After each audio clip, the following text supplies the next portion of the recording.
Hello everyone, welcome to Ansar ji के study. जैसा कि आपको पता है, डेली हम लोग ऑल इंडिया टेस्ट प्रतियोगी परीक्षा में पूछे गए प्रश्नों का क्लास चलाते हैं और हम लोग का ये 5वां क्लास है। और इसमें जितने भी प्रश्न, सभी महत्वपूर्ण प्रश्न पूछे गए प्रश्न आपको कराया जाता है।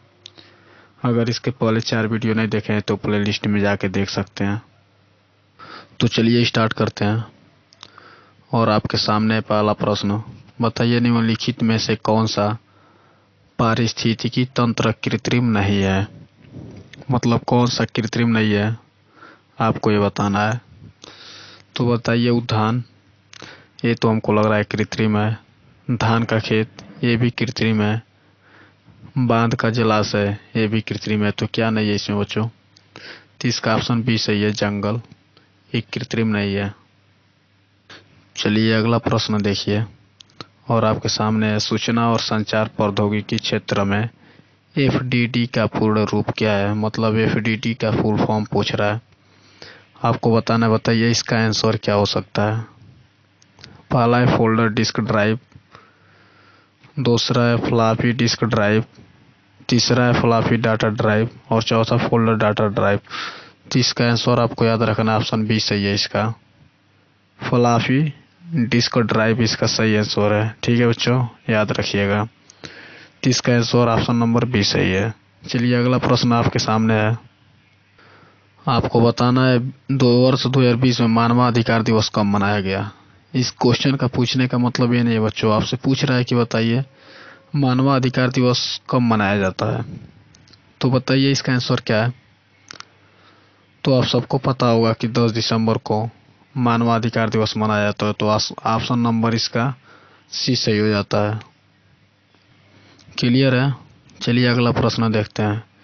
और अगला प्रश्न आपके सामने है, प्लेट विवर्तनिकी के संदर्भ में निम्नलिखित में से कौन सा कथन सही नहीं है। आपको बताना इसका आंसर क्या है। बताइए। पहला है, पृथ्वी की सतह को 7 प्रमुख प्लेटों में विभाजित किया गया है। ये बिल्कुल सही आंसर है आपका। तीसरा देखिए, टेक्टोनिक प्लेट्स क्षेत्रीय रूप में स्थेनोस्फीयर के ऊपर चलती है। ये भी बिल्कुल सही है बच्चों। और डी है, प्रमुख टेक्टोनिक प्लेट नई फोल्ड पहाड़ी दिखाई है और या विच्छेदित से घिरी हुई है। ये भी सही है बच्चों। तो इसका सही ऑप्शन पूछ रहा है कौन सा सही नहीं है, तो ऑप्शन इसका भी सही है। देख लीजिए, गौर से पढ़ लीजिएगा और बहुत महत्वपूर्ण ये पूछा गया प्रश्न है। अगला प्रश्न आपके सामने है, बताना है आपको कि पाठ चरक संहिता ग्रंथ के अनुसार मानव शरीर में कितनी हड्डियां होती है। ऐसे तो आप सबको पता होगा, इसमें पूछ रहा है पाठक चरक संहिता, बताइए। ऐसे तो आप सबको पता होगा कि मानव शरीर में 206 हड्डियां होती है, पर इस चरक संहिता के अनुसार पूछ रहा है। बताइए इसका आंसर क्या है। इसमें काफी बच्चे गलत करेंगे, पर ये पूछा गया प्रश्न है, आपको बताना इसका आंसर क्या होगा। तो इसका आंसर बच्चों आपको याद रखना 360 सही है।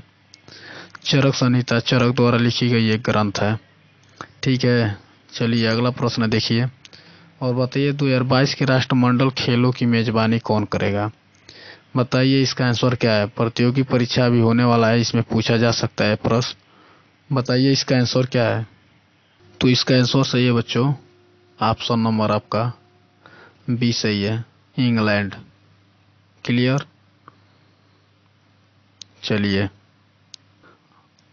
चलिए अगला प्रश्न देखते हैं। और ये रहा आपका अगला प्रश्न, बताइए रडार सिस्टम में उपयोग की जाने वाली तरंग होती है, कौन सा तरंग उपयोग किया जाता है, आपको बताना है।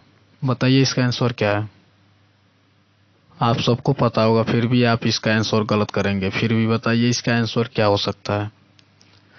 तो आपको याद रखना है ऑप्शन नंबर डी इसका सही है। सूक्ष्म तरंग जो है वो रडार सिस्टम में उपयोग की जाती है। क्लियर। नहीं पता होगा तो देख लीजिए। चलिए अगला प्रश्न आपके सामने है, बताइए निम्नलिखित में से किस हड़प्पा कालीन स्थल से जुताई वाले क्षेत्र के साक्ष्य मिले हैं। इसका आंसर क्या है।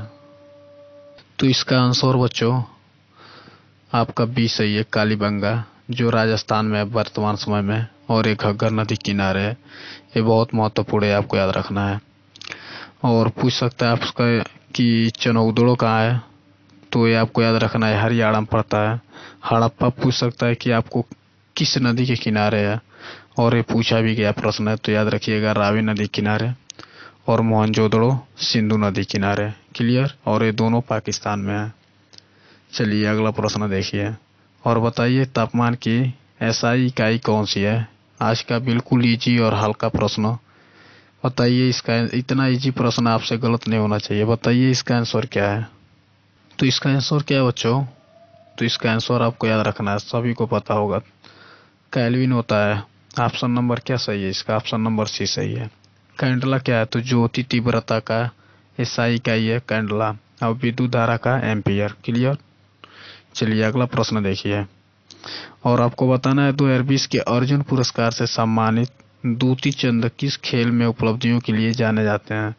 बताइए, अर्जुन पुरस्कार से सम्मानित इन्हें 2020 में किया गया था, पर एक क्वेश्चन हमेशा पूछा जाएगा कि दूती चंद जो है किस खेल से संबंधित है, आपसे प्रश्न है। बताइए इसका आंसर क्या है।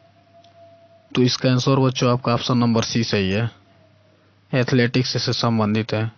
और इन्हें हाल ही में अभी छत्तीसगढ़ का जो बिरनी पुरस्कार है इन्हीं को दिया गया है, ये भी आपको याद रखना है, बहुत महत्वपूर्ण प्रश्न है।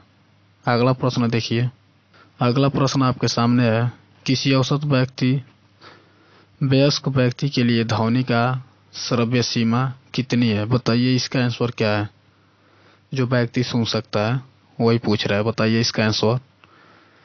तो इसका आंसर हो सकता है बच्चों ऑप्शन नंबर आपका सी, 20 हर्ट्ज से 20,000 हर्ट्ज, यानी ऑप्शन नंबर सी सही है इसका। क्लियर। तो चलिए अगला प्रश्न देखिए, अगला प्रश्न आपके सामने है, माथेरान नामक हिल स्टेशन कहाँ पर स्थित है। बताइए इसका आंसर क्या है। और ये बहुत महत्वपूर्ण प्रश्न है बच्चों, पूछा गया प्रश्न है, तो इसका आंसर आपको याद रखना है, ऑप्शन नंबर सी सही है, ये महाराष्ट्र में है। क्लियर। तो याद रखिएगा। चलिए अगला प्रश्न आपके सामने है, बताइए कि घुमोट किस राज्य का स्वदेशी पारंपरिक लाल ताल वाद्य यंत्र है, ये आपको बताना है। इसका आंसर क्या है बताइए। तो इसका आंसर क्या है बच्चों, ऑप्शन नंबर इसका जो है डी सही है, गोवा में घुमोट ताल वाद्य यंत्र प्रसिद्ध है। क्लियर।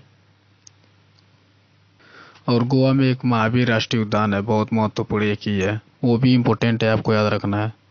क्लियर। चलिए अगला प्रश्न देखिए, हिमालय पर्वत श्रृंखला के बारे में निम्नलिखित में से कौन सा कथन सही नहीं है। आपको बताना है कि हिमालय पर्वत के बारे में इसमें कौन सा कथन गलत है, ये बताना है। बताइए इसका आंसर क्या है। पहला है हिमाद्री का कोर ग्रेनाइट से बना है, बिल्कुल सही है बच्चों। दूसरा है इसके सबसे उत्तरी भाग को हिमाद्री कहा जाता है, ये भी आपको पता है, बिल्कुल सही है। और तीसरा है आपका हिमाद्री के समीपवर्ती दक्षिण में स्थित श्रृंखला को शिवालिक कहा जाता है, ये बिल्कुल गलत है बच्चों। इसका आंसर आपका सी सही है, ये गलत है।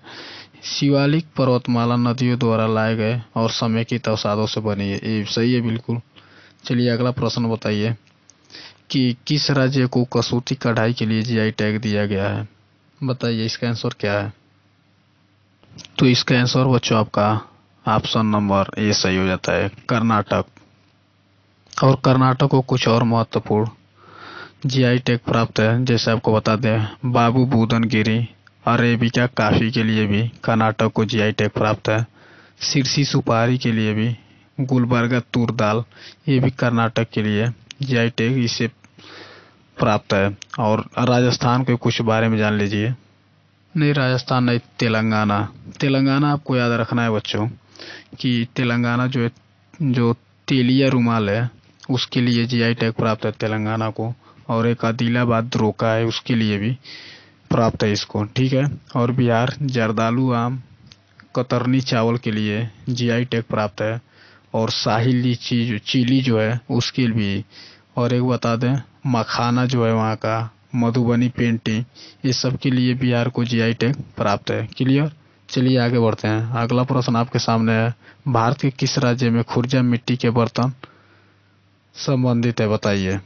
तो इसका आंसर बच्चों आपका हो जाता है option number D, Uttar Pradesh. Clear. चलिए अगला प्रश्न आपके सामने है, भारत में पहली पूर्ण जनगणना किस वर्ष हुई थी? ये आपसे पूछ रहा है, इसका आंसर बताइए क्या होगा। तो सबसे पहले बच्चों जनगणना 1872 में हुआ था, लॉर्ड मेयो के काल में। ठीक है, और लॉर्ड मेयो काल अंडमान निकोबार में मृत्यु होने वाला एकमात्र गवर्नर जनरल है जिसका नाम लॉर्ड मेयो है। तो नियमित कब से हुआ था बच्चों? तो 1881 लॉर्ड रिपन के शासनकाल से। तो इसका ऑप्शन आपका डी सही हो जाता है। ये बहुत महत्वपूर्ण प्रश्न है, इसको याद रखिएगा। चलिए अगला प्रश्न आपके सामने, बताइए रामनाथ कोविंद भारत के कितने नंबर के राष्ट्रपति हैं? आपसे पूछ रहा है, बताइए इसका आंसर क्या है। तो ये तो बच्चों इजी प्रश्न है, फिर भी बताइए इसका आंसर क्या है। तो आपको याद रखना है 14वें नंबर के हैं और ये सबको पता होगा। चलिए अगला प्रश्न आपके सामने है, बता दीजिए गूगल का एक ऐसा नया ऐप है जिसका लक्ष्य प्राथमिक विद्यालय में बच्चों को हिंदी और अंग्रेजी में पठन कौशल सीखने में मदद करता है। बताइए वो कौन सा है बच्चों। तो इसका आंसर आपका हो जाएगा ऑप्शन नंबर डी सही है। बोलो गूगल का एक ऐसा नया ऐप है जिसका लक्ष्य प्राथमिक विद्यालय में बच्चों को हिंदी और अंग्रेजी में पठन कौशल सीखने में मदद करता है। तो इसका आंसर आपका डी सही है। क्लियर। चलिए आज का लास्ट प्रश्न, बताइए डिजिटल कंप्यूटर के संदर्भ में निम्नलिखित में से कौन से अंकों के युग्म को बाइनरी कोड के रूप में जाना जाता है। आज का बिल्कुल इजी प्रश्न, आप सबको पता होगा, इसका आंसर बताइए क्या है। तो बाइनरी आपको पता है 0 और 1 से प्रदर्शित किया जाता है। तो इसका आंसर क्या सही है आपका? ऑप्शन नंबर ए सही हो जाता है। तो प्यारे बच्चों ये आज का प्रश्न, बताइए क्लास कैसा लगा कमेंट बॉक्स में जरूर बताइएगा। फिर मिलते हैं अगले दिन। Thank you so much.